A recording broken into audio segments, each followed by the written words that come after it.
Hey, everybody, it's John DiPietro. Thank you for joining us today for a show that actually has no name, but a topic that is on everybody's mind. And that is today's news media really news, or is it opinion disguised as news? And joining me today is one of the most highly respected Boston-based TV news anchors ever.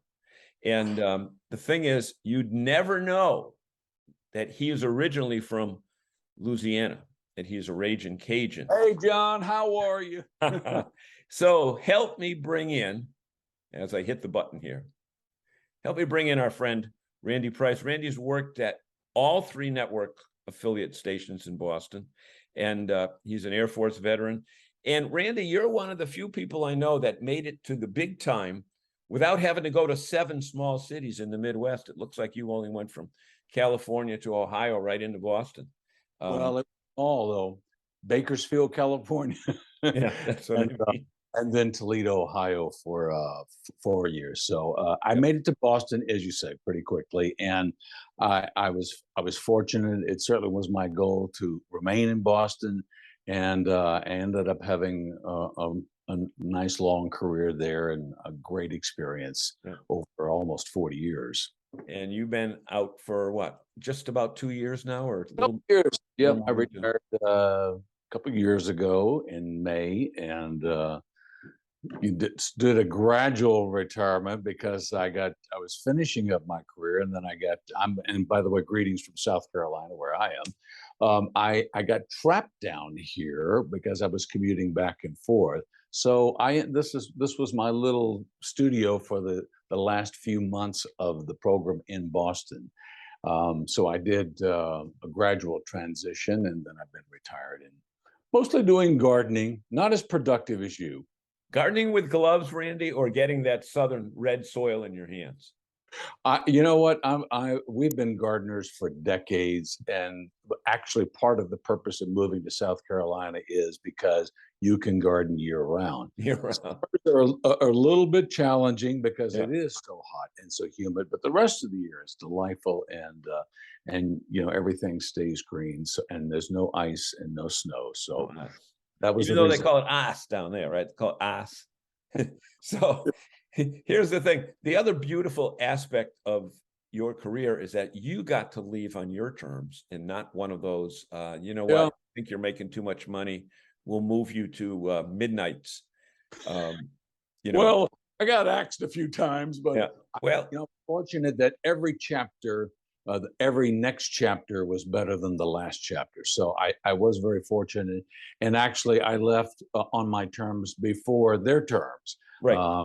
I had my contract left, and they were wonderful about it. I wanted to, I was 71 years old, and I wanted to, get out. Yeah. I mean, because it really is a kid's business now when you look at the talent that they're hiring. And I want to get into clothing on Fox a little bit later, but my first question for you, and it's really the basis for the whole conversation, is that and it's really kind of a yes or no, has the way news is delivered today changed since you first? Oh, well, of course, dramatically. I mean, the tools, the availability of content is so different than and the standard has evolved. Your premise when you started talking to me was news media. And of course, everybody talks about whether media is prejudiced or not prejudiced. And I would just say this, first of all, there is so much media. John, when you and I, going way back in the business, or when we were growing up, there were like maybe 5 or 6, maybe, choices for news and information from local radio and TV to our local papers. Now, 3 networks, now when you say media, you're talking about thousands. You're talking about thousands of choices. And people that can develop a show with a phone. So there is a news media industry, and then there is the media. And in the news media, it has evolved. And I would say that there is a bit more prejudice or outward opinion or angle, if you will, in media than way back when. I was fortunate. I worked in local news, and I think local news is still great. It's still primarily about issues in a community and Mhm. not some about national politics. And that's where we get into the prejudice, whether you're one side or the other. But there's a lot of good journalism still there, but it's hard to find. And people have moved away from journalism. People like to complain about bad journalism, but they're complaining about prejudice as they go and find the prejudice that's more appealing to them. Mm. So, Yeah.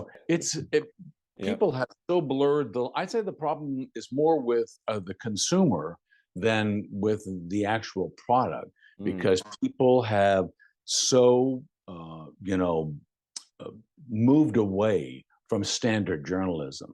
I watch one news program, one national news program at night.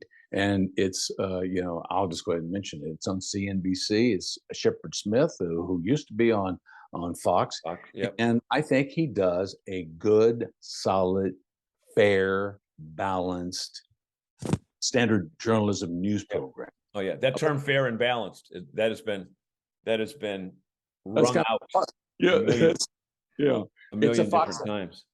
But people, especially when you get to these cable news choices, they're 24/7 operations. They're only going to give you a certain amount of standard journalism, and then they're going to add a lot of opinion. Well, and they got to fill it. They got time to fill. They have to fill You know, those out.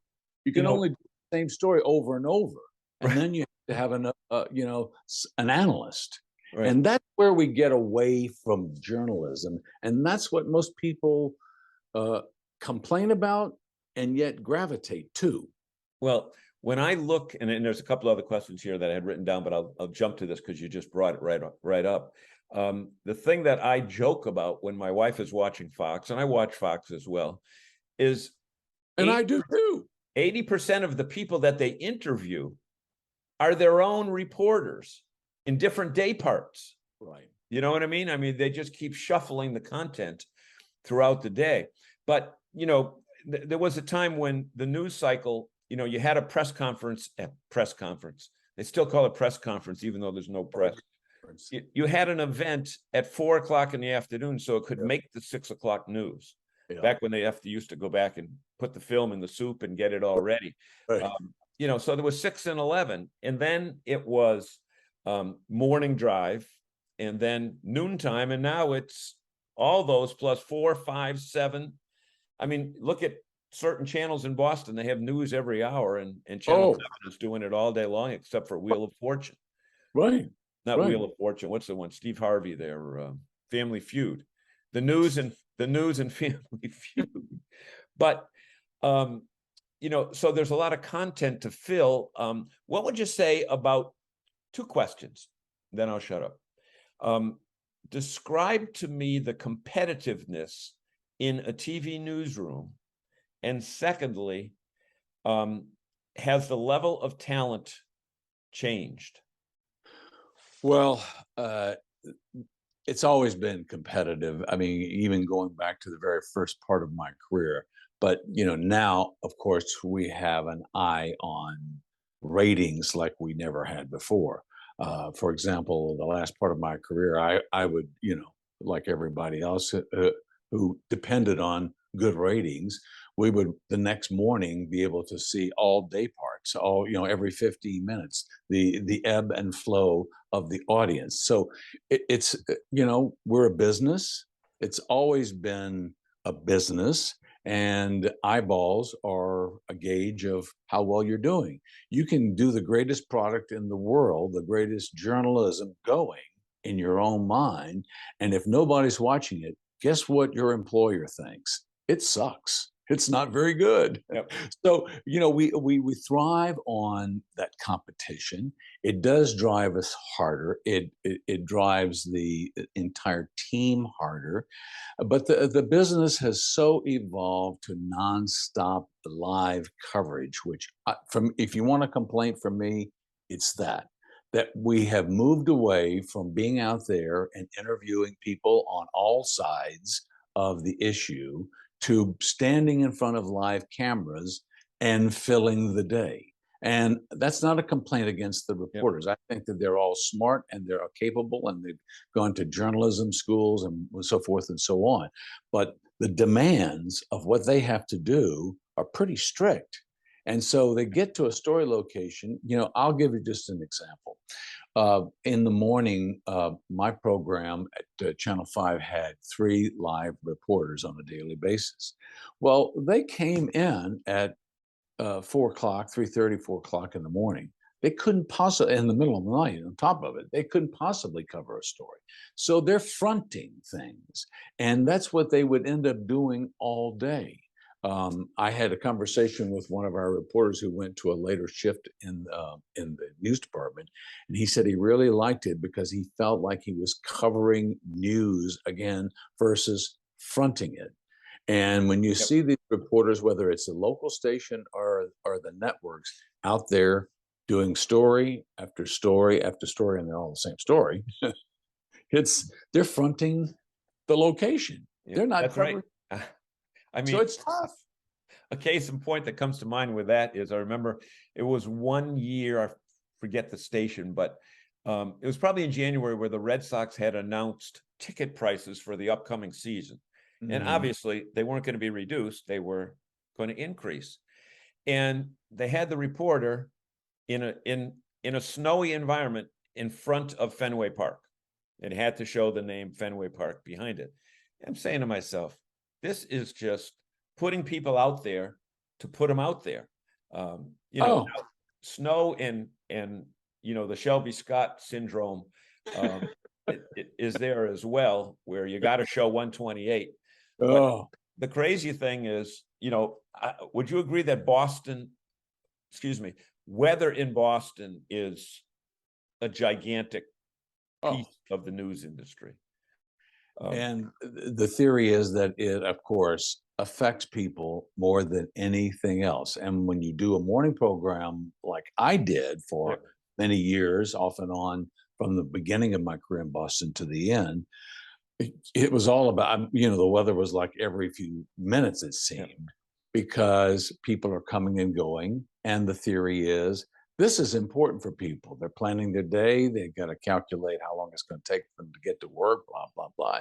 You worked in the traffic industry there for a while.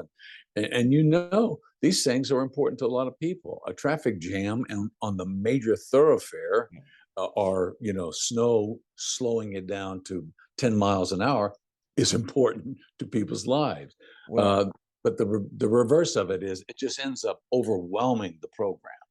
Well, it's not got to, but it is at the point right now where because weather is such a big part of the news in Boston and the capability to forecast a storm 3 or 4 days out is there, the stations will start running storm promos, like on Wednesday for a Friday storm, and then they'll have their kids out there, they're all wearing masks and they're wearing masks a couple of years ago, goggles, and they put them out on the Mass Pike out in Newton or somewhere, and pray that there's snow because you don't want a live shot without snow going on. Huh? Yeah, I know. Well, I mean, when you talked earlier about the changes that have happened, I mean, our ability to be everywhere, not just with, a microwave and satellite trucks and fiber optic, but cameras. I mean, the cameras are so good; they're almost professional quality. So you can have a reporter on an iPhone somewhere, everywhere, and so the more they can do, the more they will do. To the point where it sometimes becomes just tedious and boring and uninformative. And you can always tell the new people in Boston during storm days when they're up in Billerica and Needham. You know what I mean? The guy who just came in from Toledo who doesn't know any of the names. you got to learn that stuff before. But let's talk a little bit about the political landscape right now, because that's really what what started this whole conversation. Mhm. I've been to circumstances where, like, say I went to a Red Sox game or to a concert, and I read about it the next day, and I said, wait a minute, was I at the same event? Right. Okay. And then you realize that everything you read, see, or hear is really one person's opinion. Mhm. So there are times when there'll be a news conference being covered. I mean, and really Trump was the one who started this whole thing with his disdain for the media, which some of it was true, but if he learned to just shut the hell up, Yeah. he could have won a second term if he just shut up. But anyway, that's neither here nor there. I'm agreeing with you. You know, in a case like that where you've got a circumstance where you got everybody in the same room and the same Yeah. cameras, but then when they go to the analysis after that, are we discussing the same speech? You know what I mean? No, there used to be, and you recall this. There used to be what we called and this was because all of these radio and TV stations Yeah. and communications outlets are licensed. Yeah. There used to be what we called a fairness doctrine, and basically the theory is that if you cover a story, you talk to the person who's the proponent or one side, and then you talk to the other or everybody. I mean, sometimes there are way more than two opinions. There are 10 opinions, but the idea is to get in there and to hear from everybody. When you said a moment ago, you see the opinion. I would say this: I wouldn't call it opinion as much as I would call it the lens. You have the lens of the reporter. Reporters have always brought their own prejudice. That's always the case. Everybody who's been in the business from the get-go has had a certain amount of prejudice, if you will, to their lens. And now that we have moved away from the Fairness Doctrine, which was eliminated, now we have the sides. Everybody's taking sides. So I like to watch my outlet that is more of my kind of opinion. Mm-hmm. And the other people watch the outlet that's more of their kind of opinion. And now we have this all kind of, and so the ones who have been somewhat neutral in the middle, they're starting to show signs of that. Now, I'll just tell you up front, I don't like Donald Trump, don't like anything about him, but I hear the prejudice against him. I've been hearing that for years. And I could rationalize, I could say, well, he kind of took on the media and called them fake and this and that and the other, and he offered some fakeness himself. But the truth is, people have started to take sides in the mainstream media. And it's really an unfortunate thing. That's why I say I watch one program and I don't want to watch any more than that, because you can get to the point where you're hearing opinion left and right from, I would call them reliable sources, but they're just letting it flow all the time now. I'll cite one because he drives me crazy. CNN, Wolf Blitzer. He'll come to the end of a story and then offer opinion. That's terrible the way that's happening. Well, Wolf, I don't care what you think, but that's what's happening. And CNN used to be kind of a mainstream, down the middle kind of operation of news, but everybody's kind of taking a side. So they just won't be caught not trashing Donald Trump. And as I said, Not trashing him. I'll trash you, but I don't want to hear it, because it reveals to me that you have prejudice in your lens, and I don't think that should be showing. Yeah. Well, the interesting thing is, you've got your CNN side or MSNBC side or CNBC versus your Fox people. Right. And, like you referred to Tucker Carlson, you do a show that doesn't have many guests and you're looking into the camera all the time. And he does some amazing facial gyrations to show his disdain for the situation. Yeah. And, and then they put the camera in closer. Couple quick questions here, because we're running. But in fairness to him, let me just throw in fairness to him, he does an opinion program. That's not a program. Yeah, but how many people know that? Well, that's the problem. It's the Fox News channel. The problem is that we've all confused what's news and in what opinion. news and Right. opinion, and then totally opinion. Okay. Now, question, a visual thing, because TV is a visual medium. I noticed the other day, they are dressing the females on Fox like Barbie dolls. The colors, the reds, the yellows, the blues, and it's spandex city there. Yeah. How much is too much? Well, Or how little is too much? I don't know how much, whether it's Fox or whoever, MSNBC or any of them, I don't know how much they're actually participating. I think that that standard is evolving in terms of the people who are wearing those clothes. And what you and I would consider to be inappropriate or not, I would say Non-professional. non-professional, non-business like gear. But and listen, I know a lot of credible people, women who are, and we're going to criticize them more than we are men, right? Because men are boring. Yeah. But women are, evolving to a more fashionable kind of look. Their hair is spectacular. Their the clothes are very form-fitting, and they all look great.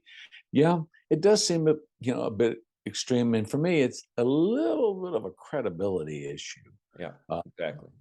But I'm not saying that a really smart, capable, good journalist, a female, can't wear fashionable clothes. Okay. It all depends on what comes out of your mind and your mouth. So what would Huntley Brinkley, Walter Cronkite, and Howard K. Smith be saying now if they're watching TV? I think they'd be rolling in the grave, but something. Let's go back. Edward R. Murrow, who is probably the gold standard name. And you got an award. Yeah, you got an Edward R. Murrow Award.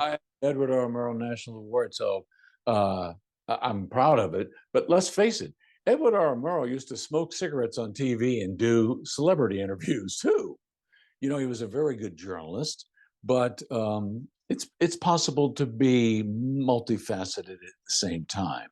But I think that whether it be Walter Cronkite or Harry Reasoner, any of them, I think that they would accept a little bit of the change, because the business is, when you look at the scope of the amount that is out there and the kind of competition it takes to stay in the game, I think they would understand it.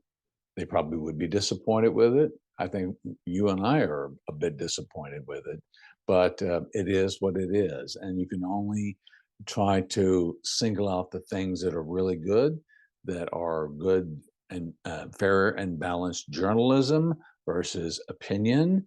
But, it's up to the consumer. I think the consumers, as I said earlier, they have that clicker in their hand. The people who complain the most about the mainstream media prejudice then flip over and watch the mainstream media prejudice that they love. So it's a consumer issue as much as it is a product issue. Yeah. Well, Randy, we want to thank you so much. Zoom has a time limit. John, I appreciate it. And folks, if you have questions about anything else that you want to ask Randy, hit them down below here on this YouTube, and maybe Randy will give us an opportunity to speak with him again in the upcoming months as we go more into this political future. Hey, Randy, maybe this will be a series. Who knows? But we want to thank you so much for taking time from your busy day. We put this together, this afternoon? Well, I was babysitting for my your grandson did a little persuasion there. No, yeah, I got another one that does it even more. So anyway, really? Yep. We want to thank you so much for taking your time, folks. My name's John DiPietro. His name's Randy Price, and stay with us because we're going to do this again. Have a great day, everybody.